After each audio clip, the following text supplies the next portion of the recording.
సంఘాన్ని ఎవ్వరూ చులకనగా చూడొద్దు. మళ్ళీ చెప్తున్నా, మీరు అనుకోవచ్చు సంఘము అనగానే చాలామంది ఏమనుకుంటారంటే ఆ సంఘం అంటే మన పెళ్ళిళ్ళకి రావాలి కాబట్టి మనకు ఒక కమ్యూనిటీ ఉండాలి, ఎవరు లేకపోతే కుదరదు కదా, అందుకని మన పెళ్ళిళ్ళకి రావడానికి ఒక కమ్యూనిటీ, మన పెద్ద మనిషి ఫంక్షన్లకు రావడానికి ఒక కమ్యూనిటీ, మన ఏదైనా ఇల్లు ఓపెనింగ్ పెట్టుకుంటే రావడానికి ఒక కమ్యూనిటీ, మనం చచ్చిపోయినప్పుడు మొయ్యడానికి ఒక నలుగురు కావాలి కాబట్టి ఆ నలుగురిని సంపాదించుకోవడానికి సంఘానికి వెళ్తున్నాం.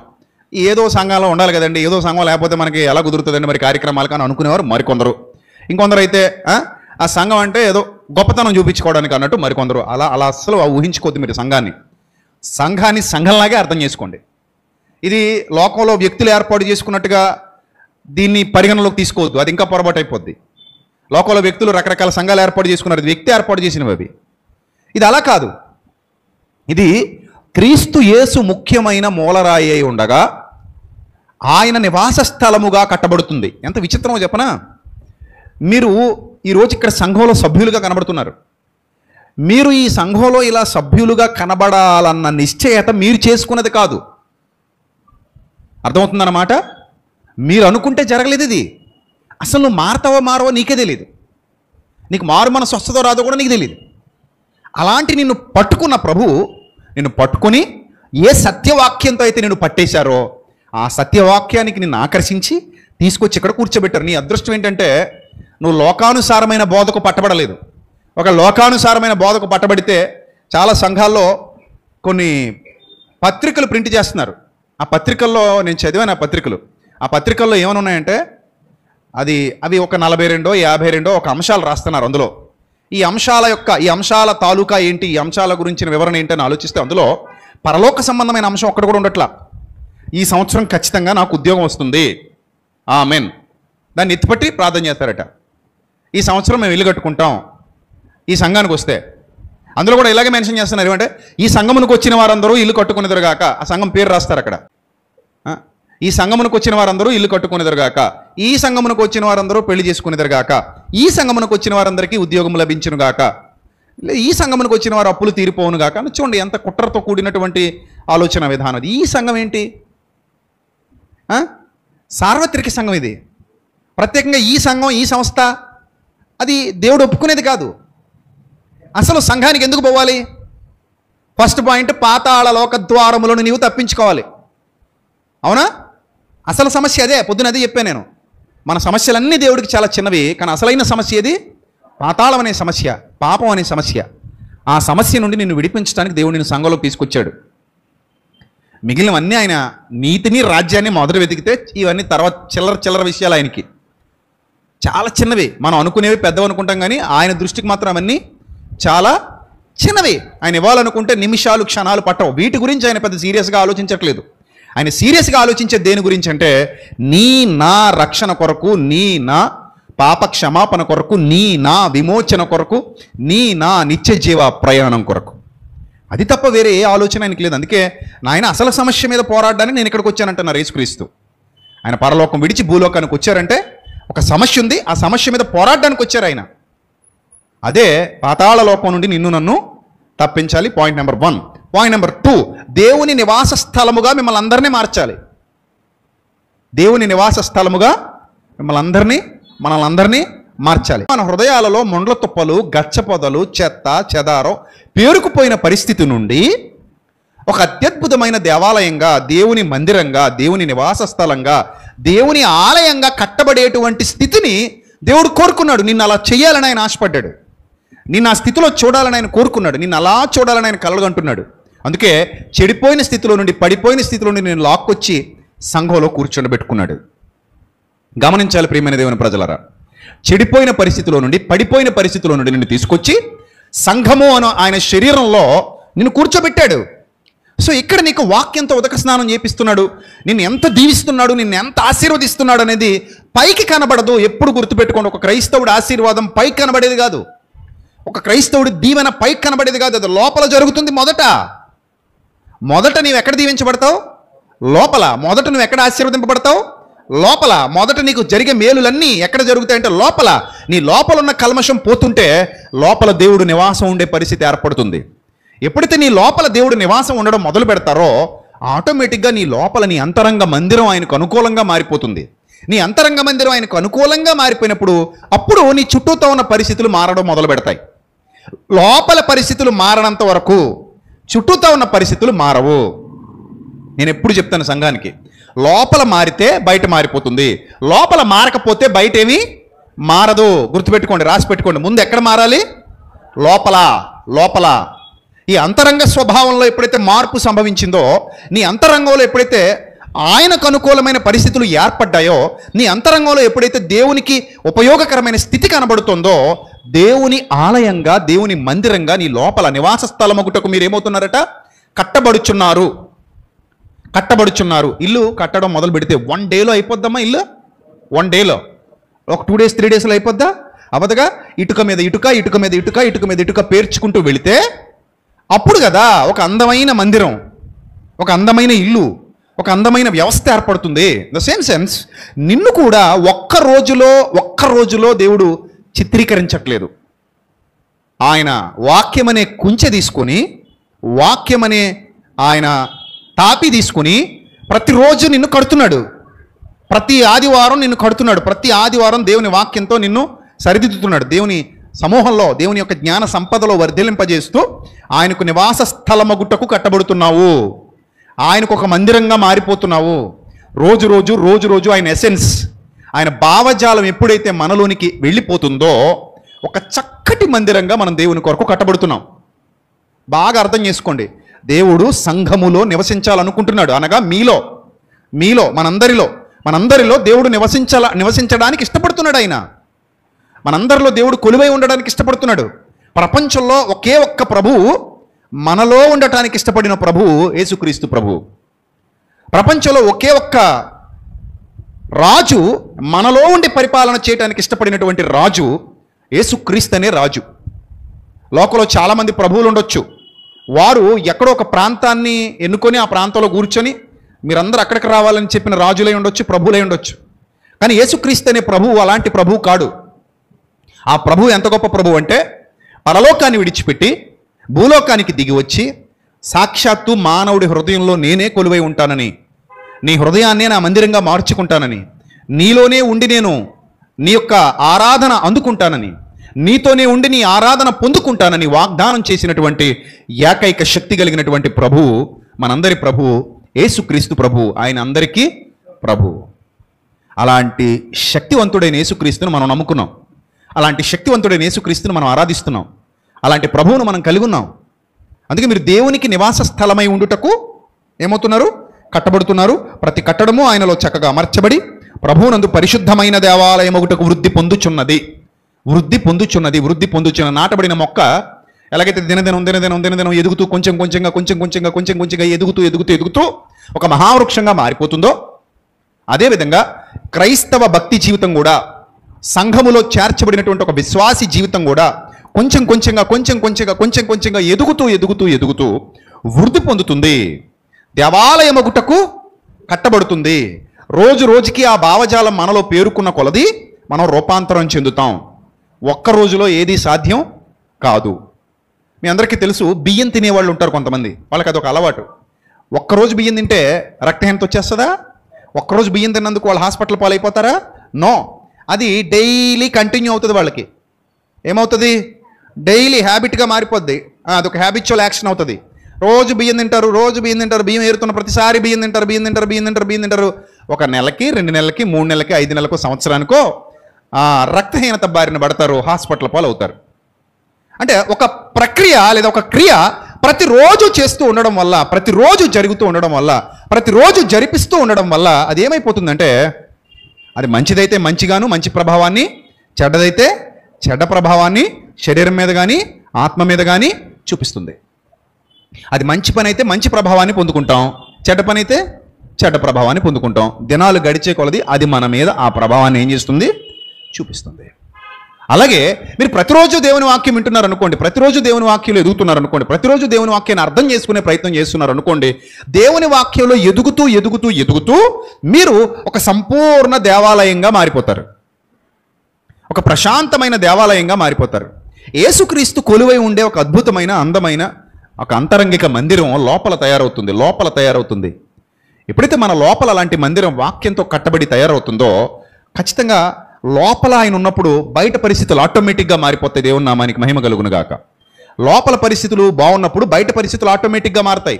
కానీ ఈరోజు క్రైస్తవ్యం ఎలాంటి దుస్థితిలో ఉందంటే, నేను బాధపడతాను కొంతమందిని చూసినప్పుడు, కొన్ని బోధలు విన్నప్పుడు, లోపల పరిస్థితులు మార్చకుండా బయట పరిస్థితులు మార్చడానికి ప్రయత్నిస్తున్నారు.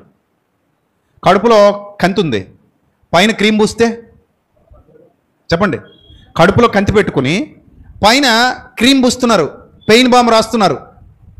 కడుపులో కంతి తొలగనంత వరకు నువ్వు పైన ఎన్ని క్రీములు పూసినా, ఎన్ని బాములు పూసినా, ఎన్ని రాసినా ఆ కంతి తొలగించేంత వరకు కూడా మార్పు రాదు, అసాధ్యం అది.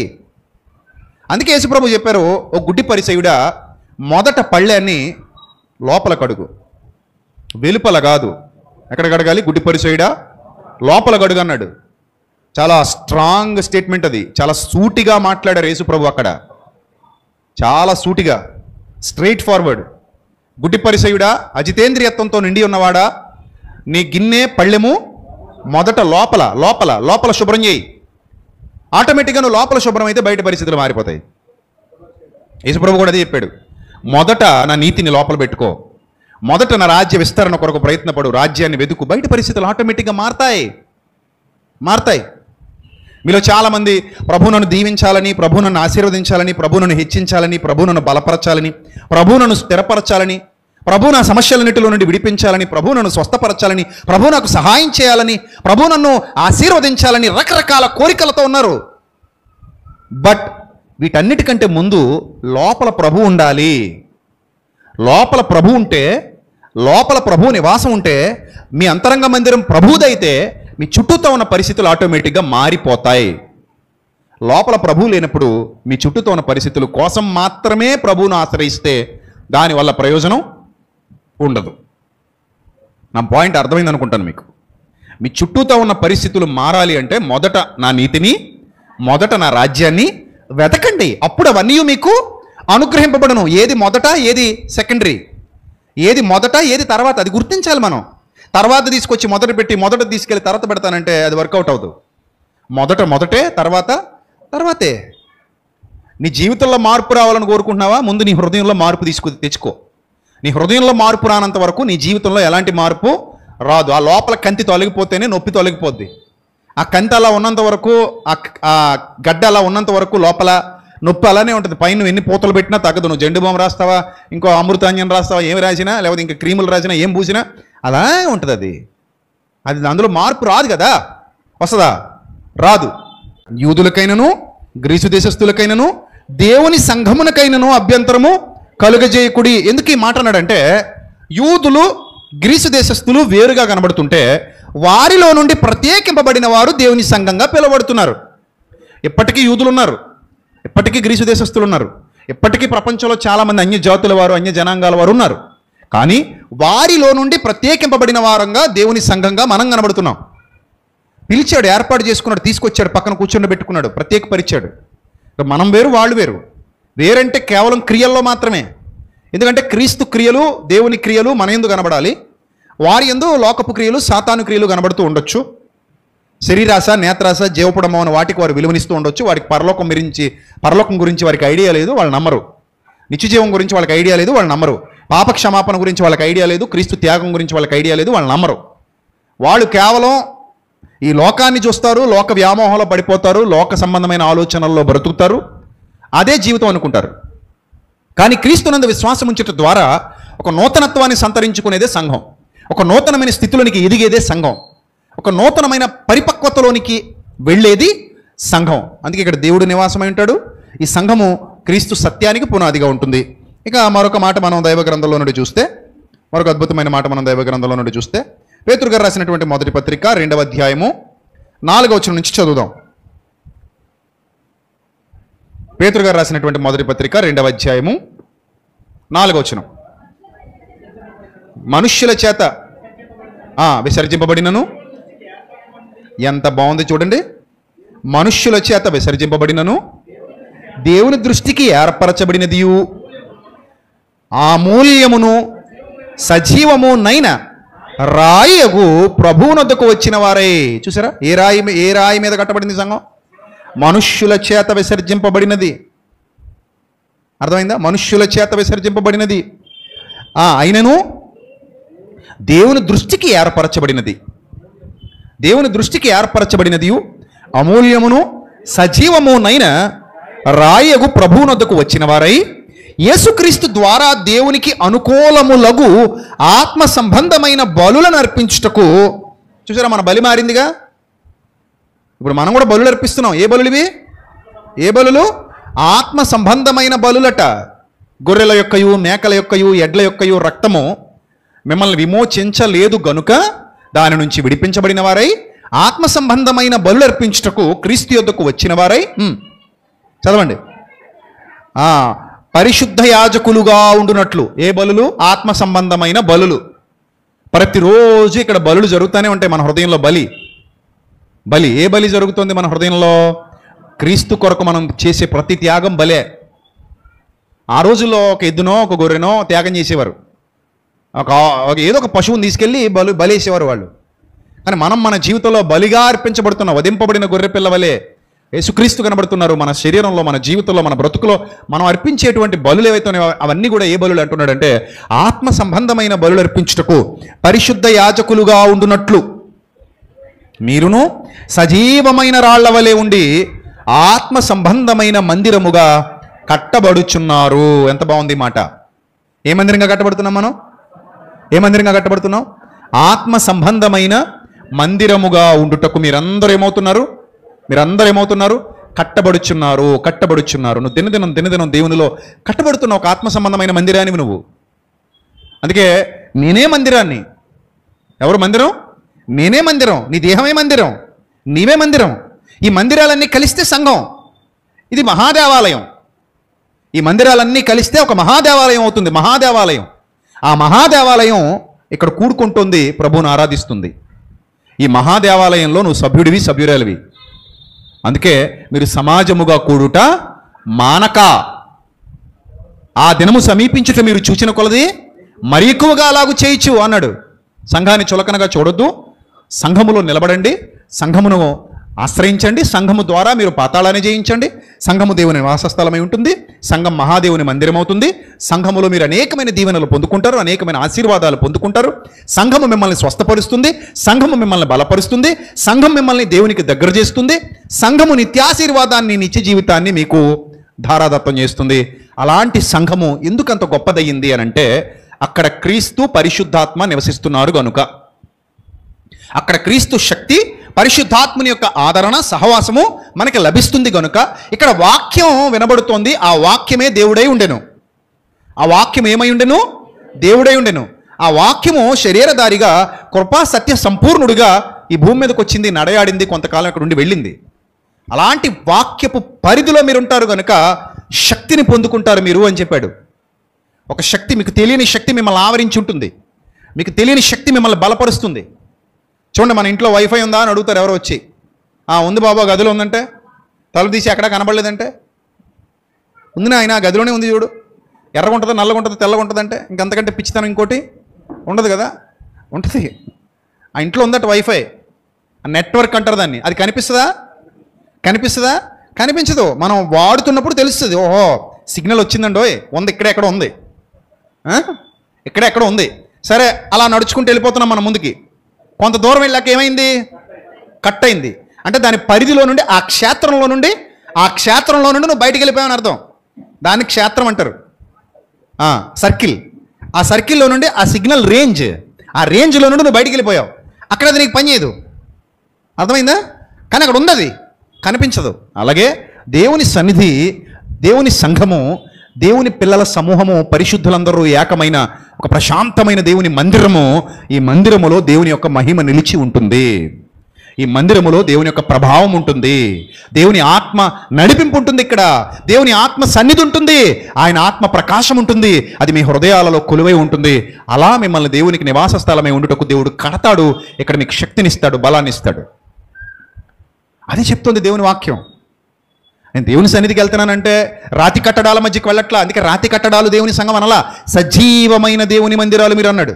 సజీవమైన రాళ్ల వలె ఉండుటకు మీరు కట్టబడుచున్నారన్నాడు. అక్కడ వాక్యం అయితే సెలవిస్తుంది. మరొకసారి చదవండి.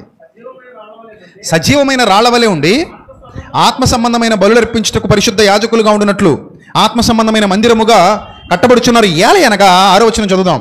ఇదిగో నేను ముఖ్యమును ఏర్పరచబడినదియు అమూల్యమునగు మూలరాతిని సియోనులో స్థాపించుచున్నాను. యేసుక్రీస్తు ఆయన. యెషయా గ్రంథం 28వ అధ్యాయం 16వ వచనంలో ఉంటుంది ఈ ప్రవచనం. యెషయా గ్రంథం 28వ అధ్యాయము 16వ వచనంలో వ్రాయబడినటువంటి ప్రవచనాన్ని పేతురు భక్తుడు మరలా ఇక్కడ కోట్ చేస్తున్నాడు. కోట్ చేసి మాట్లాడుతూ ఏమంటున్నాడంటే, ఇదిగో నేను ముఖ్యమును ఏర్పరచబడినది అమూల్యమునగు మూలరాతిని సియోనులో స్థాపించుచున్నాను. సియోన్ అనగా యెరూషలేము. అక్కడే కట్టబడింది సంఘం. అక్కడే యేసుప్రభు వారి శిలువ యాగం జరిగింది. అక్కడే ఆయన త్యాగం జరిగింది. రైట్. ఆయన యందు విశ్వాసం ఉంచువాడు ఏ మాత్రమును సిగ్గుపడడు. ఏ మాత్రమును సిగ్గుపడడు. ఒకరోజు నా స్నేహితుడు ఒకడు అన్నాడు చాలా సంవత్సరాల క్రిందట. ఏమన్నాడు తెలుసా? నువ్వెందుకు సడన్గా మారిపోయావు? నువ్వెందుకు సడన్గా ఈ మార్గాన్ని ఎంచుకున్నావు? నిన్న మొన్నటి వరకు మాతో బాగానే ఉండేవాడు కదా, ఎందుకు ఇప్పుడు మేము పిలిస్తే రావట్లేదు? ఎందుకు ఇప్పుడు మేము వెళ్ళే చోటకల్లా నేను తీసుకెళ్దాం అనుకుంటే ఇదివరకు వచ్చేవాడు కదా, ఇప్పుడు ఎందుకు నువ్వు తిరస్కరిస్తున్నావు? ఇప్పుడు ఎందుకు నువ్వు మమ్మల్ని దూరం పెడుతున్నావు? అసలు ఈ ప్రాబ్లం ఏంటి అని అడిగాడు. ఆ రోజు నేను చెప్పాను, ఎలాగో అడిగాడు కదా అని నేను చెప్పాల్సిందంతా చెప్పేశాను. చెప్పేస్తే నవ్వుకున్నాడు. నవ్వుకుని ఒకటే మాట అన్నాడు, అసలు ఆ పరలోకం ఏదో అంటున్నావు కదా, నువ్వు చూసి వచ్చావా అన్నాడు. ఆ పాతాళం ఏదో అంటున్నావు కదా, నువ్వు చూసి వచ్చావా అన్నాడు. రెండోది, ఆ పాప క్షమాపణ అది ఇది అంటున్నావు కదా, ఎవరు చేస్తారు మనకి అసలు నీ మీద నువ్వు పాపం చేస్తున్నావు అని అనగలిగేవాడు ఎవడున్నాడు? అసలు ఏం రుజువు ఉందో వాళ్ళ దగ్గర, అనేవాళ్ళ దగ్గర అన్నాడు. నేను నవ్వుకుని నేను అన్నాను, నువ్వు ఈ స్థాయికి రావాలంటే చాలా టైం పడుతుంది, కానీ ఒక విషయం చెప్తాను విను. జైల్లో ఉన్న ఖైదీలందరినీ పాపులను తీర్పు తీర్చింది ఎవరు? ప్రభుత్వం. ప్రభుత్వం అంటే ఎవరు? ప్రభుత్వం అంటే ఎవరు? మనుషులే కాదు. ప్రభుత్వం అంటే కనిపించని చట్టం, కనిపించని రాజ్యాంగం. కనిపించని రాజ్యాంగం. ప్రభుత్వం అంటే చంద్రబాబు నాయుడు గారు కాదు. ప్రభుత్వం అంటే నరేంద్ర మోదీ గారు కాదు. వాళ్ళ వెనక ఉండి ఏదైతే ఒక సిస్టమ్, కనిపించని ఒక సిస్టమ్. చంద్రబాబు నాయుడు గారైనా ఆ సిస్టమ్ కిందకి వెళ్ళి పనిచేస్తారు. నరేంద్ర మోదీ అయినా సిస్టమ్ కిందకి వెళ్ళి పనిచేస్తారు. రేపొద్దున జగన్మోహన్ రెడ్డి గారైనా ఆ సిస్టమ్ కిందకి వెళ్ళి పనిచేస్తారు. కేసీఆర్ అయినా, కేటీఆర్ అయినా, రేవంత్ రెడ్డి గారైనా ఆ సిస్టమ్ కిందకి వెళ్ళే పనిచేయాలి. వీళ్ళు మారుతారు కానీ సిస్టమ్ మారదు. ఆ సిస్టమ్ ఎవరికి కనబడదు. ఆ సిస్టమ్ శిక్షిస్తుంది తప్పు చేస్తే, ఆ సిస్టమ్ హెచ్చరిస్తుంది, ఆ సిస్టమ్ జైల్లో పెడుతుంది, జైలు నుంచి విడిపిస్తుంది, ఏదైనా చేస్తుంది. అది కనిపించట్లా. మనుషులు కింద పనిచేస్తున్నారు. వీళ్ళు సామాన్యులే, మనలాంటి వాళ్ళే. ఆ పదవి పోతే మనలో ఒకలే. ఆ పదవి పోతే ఎవరు లేవరు, కనీసం లేచి. ఇప్పుడు చూడండి, చాలా సందర్భాల్లో మనకు రోడ్ల మీద ఫ్లెక్స్లు కనబడుతుంటాయి. ఎవరు పదవులు ఉంటే వాళ్ళ ఫ్లెక్స్లు కనబడతాయి. నవ్వుకుంటాను నేను. ప్రతి సంవత్సరం నవ్వుకుంటానే పోతా కారులో పోయేటప్పుడు. ఆ నియోజకవర్గం కావచ్చు, ఆ ఏరియా కావచ్చు. ఈ 5 సంవత్సరాలు నాయన నీ పెళ్లి కొడుకులా గెలుగుతావు. 5 సంవత్సరాలతో తీసి పక్కన పడేస్తారు. నేను వీళ్ళే ఆ ఫ్లెక్సీలు పెట్టేవాళ్ళు మార్చేస్తారు, పేర్లు మార్చేస్తారు. ఆ ఫ్లెక్సీలు పెట్టేవాళ్ళ పేర్లు మార్చేస్తారు, బొమ్మలు మారిపోతాయి. నీ పదవి ఉన్నంతకాలం వెలుగుతావు, కనబడతావు. పదవి పోయిన వెంటనే నిన్ను తీసి పక్కన పడేస్తారు. అంటే ఈ ఫ్లెక్స్లన్నీ 5 ఏళ్ల ముచ్చట. 5 ఏళ్ల ముచ్చట ఈ ఫ్లెక్స్లన్నీ. వాళ్ళేమనుకుంటారంటే హా అనుకుంటారు, చూసుకుని మురిసిపోతారు. ఏ ఉండదు, గిర్రిని తిరిగి వస్తాయి 5 ఏళ్ళు. తర్వాత మళ్ళీ ఇవన్నీ మూలకు పోతాయి, షెడ్లకు పోతాయి, మళ్ళీ కొత్తవి వస్తాయి. ఇదే వ్యక్తి మొన్నటిదాకా ఒక అతను పొగుడుతూ మా ఎమ్మెల్యే గారిని పెడతాడు, ఫలానా ఆయన తాలూకా. ఈ మధ్య ఇదోటి ఎక్కువైపోయింది ట్రెండింగ్, ఆయన తాలూకా, ఈయన తాలూకా అని. ఈ తాలూకాలన్నీ 5 ఏళ్లే. ఆ తర్వాత మళ్ళీ మారుతాయి, మళ్ళీ ఇంకొకరు తాలూకా అని రాస్తావు. అర్థమైందా? ఆ సిస్టమ్ మాత్రం ఎప్పటికి మారదు. నేను అదే చెప్పాను, నీకు కనిపించని ప్రభుత్వం ఎలాగైతే తీర్పు తీరుస్తుందో, కనిపించని దేవుడు ఉన్నాడు, కనిపించని దేవుని చట్టం ఉంది, కనిపించని దేవుని ప్రభుత్వం ఉంది. ఆ ప్రభుత్వం ఈ సర్వ సమాజాన్ని నడిపిస్తుంది. దేవుని నామానికి మహిమ కలుగును గాక. సూర్యుడు ఉదయిస్తున్నాడంటే ఆ ప్రభుత్వం వల్లే. మన ప్రభుత్వాలు సూర్యుని ఎక్కడ శాసిస్తాయి? ఎండ ఎక్కువైతే లోపలికి వెళ్ళి ఏసీ వేసుకుంటాయి, కరెంటు పోతే జనరేటర్ వేసుకుంటాయి. జనరేటర్ కూడా పనిచేయడం మానైతే ఇసునికర్లు వేసి ఇసురుకుంటాయి, లేకపోతే నేల తొట్లో మునుగుతాయి. అంతకుమించి చేయగలిగింది ఏం లేదు. మనం ప్రకృతి సహకరిస్తేనే మన వేషాలన్నీ. ప్రకృతి ఏమాత్రం సహకరించకపోయినా ఏం చేస్తాం చెప్పండి? ఏం చేస్తాం? క్వశ్చన్ ఎడుతాం. మళ్ళీ మన తాతల కాలానికి వెళ్ళి యాప్ సెట్ కింద నొలక మంచం వేసి పడుకుంటాం. మరి ఏం చేయగలం? ఇంకా ఇప్పుడు ఫ్యాన్లు, ఏసీలు అన్నీ ఉన్నాయి, కూలర్లు, ఇవన్నీ పనిచేయడం మానేసి అనుకోండి, మళ్ళీ చచ్చినట్టు ఎక్కడికి వెళ్ళాలి? నొలక మంచం వేసుకుని యాప్ సెట్ కిందకి వెళ్ళాలి. విచిత్రమేంటి చెప్పనా? వెళ్దామంటే యాప్ సెట్లు లేవు, నొలక మంచాలు లేవు. అన్ని అపార్ట్మెంట్లు ఎక్కడికక్కడ ఇరికెట్టి పడేసాం, ఉన్న చెట్లన్నీ నరికి పడేసాం. ఇంక ఏసీలే దిక్కు, కరెంటే దిక్కు, పని చేయడం మానేసిందా, చావడం ఒకటే దిక్కు. నిజమే మరి. మా చిన్నతనంలో ఎండాకాలం వచ్చింది అనుకోండి, పెద్ద వేప చెట్టు ఉండేది మా ఇంటి ఎదురుగా. చక్కగా 2 మంచాలు వేసుకుని మడత మంచాలు అక్కడ పట్టుకెళ్ళిపోయి ఆ చెట్టు కింద పడుకునే రోజులు. ఇప్పుడు చెట్టు కింద పడుకుంటే ఏ పాము వచ్చి కలుస్తుందా అని అదో టెన్షను, భయం అంట. అసలు ఏ భయాలు లేవు. ఆ భయం లేని రోజులు ఎంత బాగున్నాయో. ఇప్పుడు భయంగా బతుకుతూ తొందరగా పోయే రోజులు దరిద్రపు రోజులు కదా. సో ఆ ప్రశాంతమైన వాతావరణం మనిషి పాడు చేసుకున్నాడు. ఈ ప్రభుత్వం వెనక దేవుడు ఉన్నాడు. సృష్టిని నడిపించడం వెనక నేటికి దేవుడే ఉన్నాడు. భూమి తిరుగుతోందంటే దేవుడు ఉన్నాడు. భూమి కదులుతోంది, దేవుడు ఉన్నాడు. సూర్యుడు ఉదయిస్తున్నాడు, దేవుడు ఉన్నాడు. నక్షత్రాలు ప్రకాశిస్తున్నాయి, దేవుడు ఉన్నాడు. ఏ చీకటి బిలాలు, చీకటి బిలాలు అంటే బ్లాక్ హోల్స్ మనల్ని మింగే ఇట్లా, ఈ భూగోళాన్ని మింగే ఇట్లా దేవుడున్నాడు, నడిపిస్తున్నాడు దేవుడు. అది మనందరి విశ్వాసం. నేను అదే చెప్పాను మా స్నేహితుడితో, దేవుడున్నాడు, ఆయనకి ఓ చట్టం ఉంది, ఆయనకి ఓ రాజ్యాంగం ఉంది, ఆయన సర్వమానవుల్ని పరీక్షిస్తున్నాడు, పరిశోధిస్తున్నాడు. నీ మార్గంలో నువ్వు తిరుగు, ఏం చేస్తావో చెయ్యి, నీ ఇష్టం వచ్చినట్టు వ్యవహరించు, కానీ వన్ ఫైన్ డే చస్తావా చావా అని అడిగాను. చచ్చిపోతాను, ఆ తర్వాత ఏంటి నువ్వు చెప్పు. నువ్వు చెప్పగలవా? చెప్పలేవు. You have any idea? No idea. But బైబిల్లో రాయబడింది చచ్చాక ఏం జరగబోతుందో. మరణం తర్వాత మనిషి ఆయన రాజ్యాంగంలోనికి ప్రవేశిస్తాడు. ఎవరి రాజ్యాంగం క్రిందకి వెళ్తాడు? దైవ రాజ్యాంగం క్రిందకి వెళ్తాడు. అక్కడ ఆయనే న్యాయకర్త, అక్కడ ఆయనే తీర్పరి, అక్కడ ఆయనే శాసనకర్త. ప్రతి వాడు ఆయన న్యాయపీఠము ఎదుట ప్రత్యక్షం కావాలి. దానికి నేను భయపడి మీ మార్గంలో నుండి బయటకు వచ్చాను. అది నేను మారడానికి కారణం అని చెప్పాను. నేను మారడానికి కారణం అదిరా మిత్రమా. నీతో పాటుకి నేను నడవలేను, నీతో పాటుకి నేను ప్రయాణం చేయలేను, బట్ నీతో సహవాసం అయితే కలిగి ఉంటాను.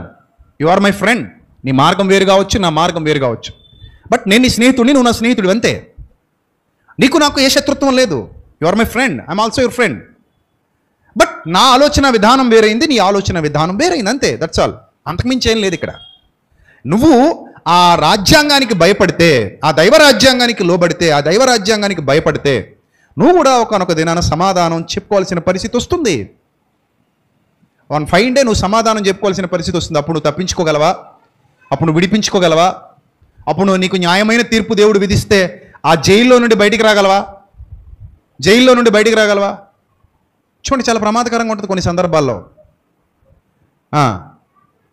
ఒక్కోసారి ఒక్కో రాజ్యాంగం చాలా కఠినతరంగా ఉంటుంది, ఒక్కో రాజ్యాంగం చాలా కఠినతరంగా వ్యవహరిస్తుంది. మరి లోక రాజ్యాంగాలే, లోక చట్టాలే ఇలా ఉన్నప్పుడు దైవ రాజ్యాంగం ఎలా ఉంటుంది మీరు ఆలోచన చేయండి.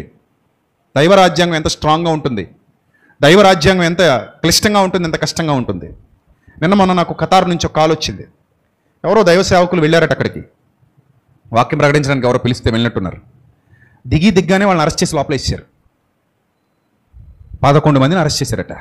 ఇప్పటికీ వాళ్ళని వదలలేదు. ఖతార్లో మన తెలుగు వాళ్ళని పాపం ఇక్కడ సేవ చేస్తూ ఈస్టర్కి వెళ్ళారు. నేను ఈస్టర్కి కువైట్లో ఉన్నాను. ఈస్టర్ రోజు వాకింగ్ చెప్పడానికి వెళ్ళిన వాళ్ళు అక్కడ అరెస్ట్ చేశారు. ఇప్పటికీ రిలీజ్ చేయలే. 30 days రిమాండ్. ఇంటెలిజెన్స్ వాళ్ళు అరెస్ట్ చేశారు. వాళ్ళు ఎప్పుడు వస్తారో తెలియదు బయటికి. ఎందుకంటే మన ఇండియా గవర్నమెంట్లో ఉండదు, అక్కడ చాలా స్ట్రాంగ్ ఉంటుంది. ఏదైనా చిన్న మిస్టేక్ చేసినా రుజువైందంటే శిక్షలు కూడా చాలా కఠినతరంగా ఉంటాయి. అంటే అదే మన దేశం అయితే నిమిషాల మీద ఏం తెచ్చేసుకుంటున్నారు? బెయిల్ తెచ్చేసుకుంటున్నారు. రకరకాల మార్గాలు. అక్కడ ఎలా పడితే అలా మీడియా పెట్టేయడానికి, ఎవడ పడితే ఛానల్ పెట్టేసుకోవడానికి, ఎవడ పడితే ఏది పడితే అది మాట్లాడడానికి కుదరదు. ఒకటే ఛానల్స్ ఉంటాయి కొన్ని దేశాల్లో, అది గవర్నమెంట్ ఛానల్స్ అయి ఉంటాయి. వాళ్ళే ఏదైనా చెప్పాలి. అర్థమైందా? కొన్ని దేశాల్లో షేక్ కొడుకు చచ్చిపోయినా కూడా వాళ్ళు రిలీజ్ చేసేంత వరకు ఎవడు ఒక పోస్ట్ కూడా పెట్టకూడదు, తెలిసినా కూడా నోరు పుచ్చుకుండాలి, అంతే. అలా ఒక్కో దేశం ఒక్కో చట్టం కలిగి ఉంది, ఒక్కో దేశం ఒక్కో రాజ్యాంగం కలిగి ఉంది. మరి దైవ రాజ్యాంగం ఎలా ఉండబోతుంది, దైవ చట్టం ఎలా ఉండబోతుంది ఆలోచన చేయండి. నేను అదే చెప్పాను మా స్నేహితుడికి, దైవ చట్టం ఒకటి ఉంది మిత్రమా, ఆ దైవ చట్టానికి మనం లోబడాలి, ఆ దైవ చట్టానికి మనం భయపడాలి, ఆ దైవ చట్టానికి గౌరవించాలి. ఆ దైవ చట్టమే చెప్పింది మారు మనసు పొంది సంఘంలోనికి రమ్మని. నేను అందుకే మారు మనసు పొంది ఎక్కడికి వచ్చాను? సంఘంలోనికి వచ్చాను. ఈరోజు నేను సంఘంలో, క్రీస్తు సంఘంలో సభ్యుడిగా కొనసాగుతున్నాను. ఆ పాత రోత జీవితాన్ని క్రీస్తులో సమాధి చేశాను. ఇప్పుడు నేను క్రీస్తునందు నూతన సృష్టి. సంఘములో నేను ఒక ప్రధాన పాత్ర పోషిస్తున్నాను. ఈ సంఘములో నేను నిశ్చలత్వాన్ని పొందుకున్నాను. ఈ సంఘము పాతాళలోక ద్వారములు దాని ఎదుట నిలువజాలవు. పరిశుద్ధాత్మ సహవాసంలో నేను వర్ధిల్లుతున్నాను. దేవుని వాక్యాభిషేకం నా మీద ఉంది. దేవుని వాక్య సంపూర్ణత నాలో ఉంది. దేవుని వాక్య పరిపూర్ణతలోనికి నేను అడుగులు వేస్తూ రోజు వృద్ధి పొందుచు ఒక పరిశుద్ధమైన దేవాలయం ఒకటికి ఏమవుతున్నాను, కట్టబడుచున్నాను. ఆయన యందు విశ్వాసం ఉంచిన నేను ఏమాత్రము సిగ్గుపడను. ఏం రాయబడింది అక్కడ? ఆయన యందు విశ్వాసం ఉంచిన వాడు ఏమాత్రమును సిగ్గుపడడు. Notice point. ఏమవుడు? సిగ్గుపడడు. లోకం అనుకుంటుంది ఎదురు సిగ్గుపడిపోతావు. మేము సిగ్గుపడము, నువ్వు సిగ్గుపడతావు అంట. నేను లోకంతో నేను మాట్లాడుతున్న పరలోకం ఒకరోజు నువ్వు చూస్తావు, సిగ్గుపడతావు. నేను మాట్లాడుతున్న పాతాళాన్ని ఒకరోజు నువ్వు చూస్తావు, సిగ్గుపడతావు. నేను మాట్లాడుతున్న దైవరాజ్యాంగాన్ని గురించి ఒకరోజు నువ్వు వింటావు, సిగ్గుపడతావు. ఏ క్రీస్తు గురించి అయితే నేను ఈరోజు ప్రకటిస్తున్నానో ఆ క్రీస్తు యొక్క శక్తిని, ఆ యొక్క సామర్థ్యాన్ని నువ్వు ఒకరోజు చూస్తావు. ఆ రోజు నువ్వు సిగ్గుపడతావు, నేను సిగ్గుపడను. అదే వ్రాయబడింది ప్రవచనం. 100 సంవత్సరాల కిందట యెషయా చెప్పాడు. అదే యెషయా చెప్పిన ఎన్నో ప్రవచనాలు ఆల్రెడీ నెరవేరిపోయి. కన్యక గర్భవతి కుమారుని కంటుందని చెప్పింది ఆ యెషయాయే. ఆయన సిలువ వేస్తారని చెప్పింది ఆ యెషయాయే. ఆయన గాయాలు పొందుకుంటాడని చెప్పింది అదే యెషయా. ఆయన పునరుద్ధానుడే తిరిగి లేస్తాడని చెప్పింది కూడా అదే యెషయా. ఈ యెషయా అనే ప్రవక్త క్రీస్తుకు పూర్వం 700 సంవత్సరాల ముందున్నాడు. 700 years BC. అప్పుడు చెప్పాడు. ఆయన చెప్పినవన్నీ అక్షరాల నెరవేరిని. ఇక్కడ ఇప్పుడు నెరవేరబోయే మరో మాట కూడా చెప్తున్నాను. ఆయన యందు విశ్వాసం ఉంచువాడు ఏ మాత్రము సిగ్గుపడడు. సిగ్గుపడాల్సిన మార్గం కాదు మనది. సిగ్గుపడనివ్వని దేవుడు మన దేవుడు. సిగ్గుపడనివ్వడు ఆయన. ఎందుకంటే ఆయన అవునంటే అవును, కాదంటే కాదు. ఆయన ఎస్ అంటే ఎస్, నువ్వు అంటే నువ్వు అంతే. మాటలు మార్చడాలు ఉండవు ఆయన దగ్గర. ఒకటి చెప్పి మరోలా చేయడం ఉండదు ఆయన దగ్గర. ఆయన పరిశుద్ధుడు. ఆయన జరగబోయేదే చెప్తాడు, జరిగేదే చెప్తాడు, వాస్తవాలు మాట్లాడతాడు, ఉన్నది ఉన్నట్టు మాట్లాడతాడు. రైట్. చదవండి తర్వాత మాట. అను మాట లేఖనమునందు రాయబడి ఉన్నది, విశ్వసించుచున్న మీకు ఆయన అమూల్యమైన వాడు. విశ్వసింపని వారికైతే ఇల్లు కట్టువారు ఏ రాతిని నిషేధించిరో అదే మూలకు తలరాయి ఆయను, మరియు అది అడ్డురాయి అడ్డుబండ ఆయను. కట్టువారు వాక్యమునికి అవిధేయులై తొట్టులిచ్చున్నారు, దానికే వారు నియమించబడ్డారు అని డిక్లేర్ చేశాడు. సో కాబట్టి సంఘము అను ఈ శరీరం ఎంత గొప్పదో మీకు అర్థమైతే మరలా చెప్తున్నాను. సంఘాన్ని ఆదివారం ఆట విడుపుగా దయచేసి తీసుకోవద్దు. Note this point, be careful. సంఘం ఆదివారం ఆట విడుపు కాదు. ఆదివారం సెలవు కాబట్టి సరదాగా వస్తున్నాం, సరదాగా కూర్చుంటున్నాం, సరదాగా వెళ్ళిపోతున్నాం.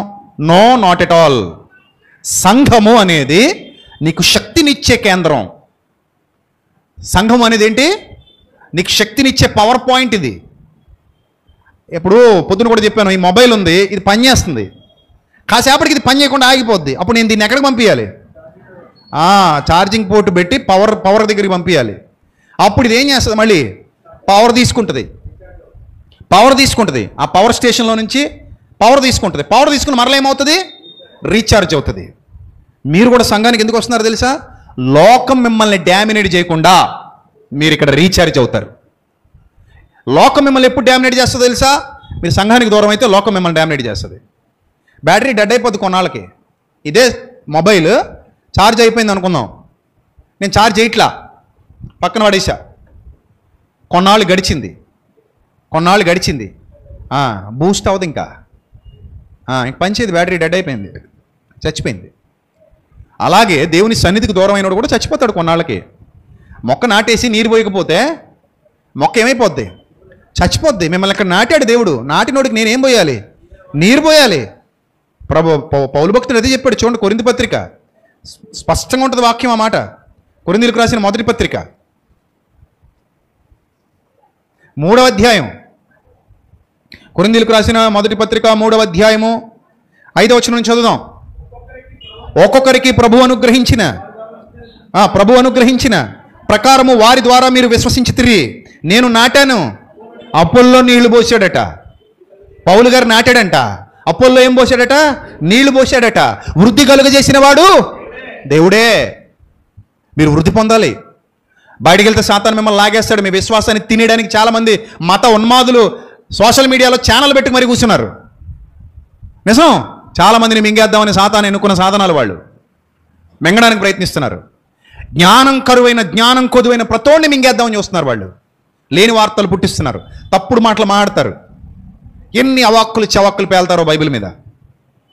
ఆగిపోవడానికి గల కారణం ఏంటి తెలుసా? ఒక మతోన్మాదికి జవాబు ఇవ్వడానికి నేను వాళ్ళ గ్రంథాల జోలికి వెళితే మిగిలిన సహోదరులందరినీ నేను ఏం చేసుకుంటాను? దూరం చేసుకుంటాను.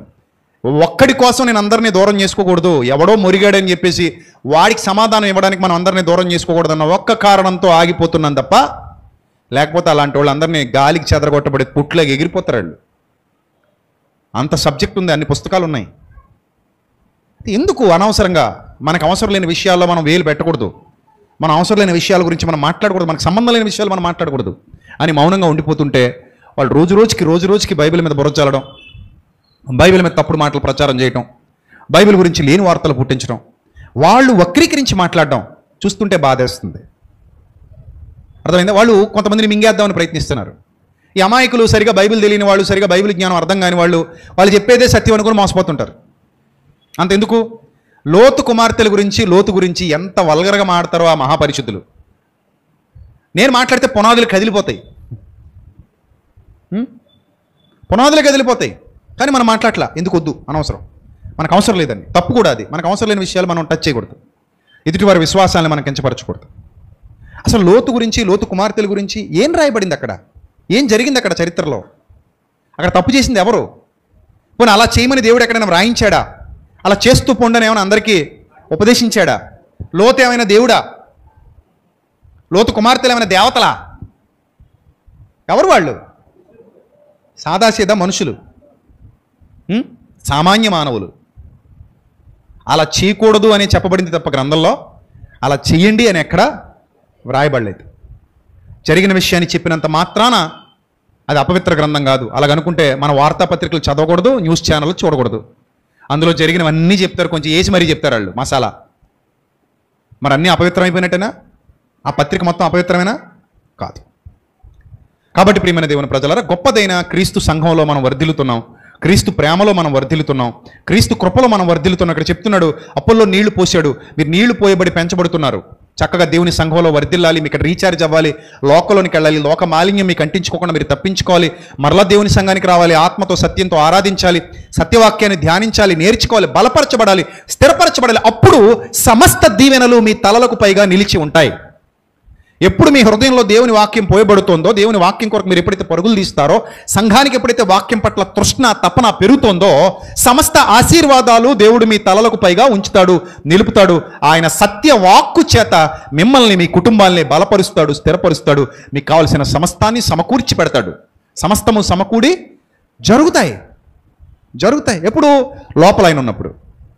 అది సంఘానికి దేవుడిచ్చిన ఆధిక్యత. కాబట్టి ప్రియమైన దేవుని ప్రజలారా, సత్యమునందు నిలబడండి, సత్యము ద్వారా వర్ధిల్లండి, సత్యము ద్వారా ఆశీర్వదింపబడండి. దేవుడు మిమ్మల్ని, మీ కుటుంబాల్ని ఆయన కృపలో దీవించి, నడిపించి, బలపరిచి, స్థిరపరచునుగాక. ఆమేన్. తల్ల వంచండి, ప్రార్థన చేద్దాం. మహాపరిశుద్ధుడైన మా కన్న తండ్రి, మహోన్నతుడ, దయగల దేవ, కృపగల ప్రభువా, ఇంతవరకు విలువైన మీ మాటల చేత మీరు మీ పిల్లలతో మాట్లాడినందుకు స్తోత్రం తండ్రి. ఎన్నో లోతైన సంగతులు, సత్యాలు మాకు నేర్పిస్తున్నారు. నిజమే తండ్రి, కడవరి దినాలలో, సత్యం కరువైపోతున్నటువంటి దుర్దినాలలో, అబద్ధముల చేత, కల్పన కథల చేత సంఘాలు, సాతాను చేతిలోనికి కొన్ని సంఘాలు వెళ్ళిపోతున్నటువంటి దుర్దినాలలో సత్యము కొరకు మమ్మల్ని బలపరుస్తున్నందుకు, నిలబెడుతున్నందుకు మీకేమిచ్చి మీ రుణం తీర్చుకోగలం తండ్రి. మమ్మల్ని మీ కృపలో వర్ధిలింపచేయండి, మీ జ్ఞానం ఇవ్వండి, మీ వివేకం ఇవ్వండి, మీ సన్నిధి కాంతి మా అందరి మీద ప్రకాశింపచేయండి, మీ సన్నిధాన వర్తనులుగా నిలువబెట్టండి. మీ శక్తితో, మీ బలముతో అభిషేకించి నడిపించమని, సంఘాన్ని బహుగా దీవించి ఆశీర్వదించమని, వచ్చినటువంటి బిడ్డల్ని, వారి కుటుంబాలని బహుగా దీవించి ఆశీర్వదించమని, ఘనత, మహిమ, ప్రభావములు మీకు మాత్రమే ఆరోపిస్తాం. యేసుక్రీస్తు ప్రభు వారి దివ్యనామల్ని ప్రార్థన మనవులు సమర్పించి మీ వద్ద నుండి తిరిగి జవాబు పొందుకొనిచున్న మా కన్న తండ్రి, ఆమేన్.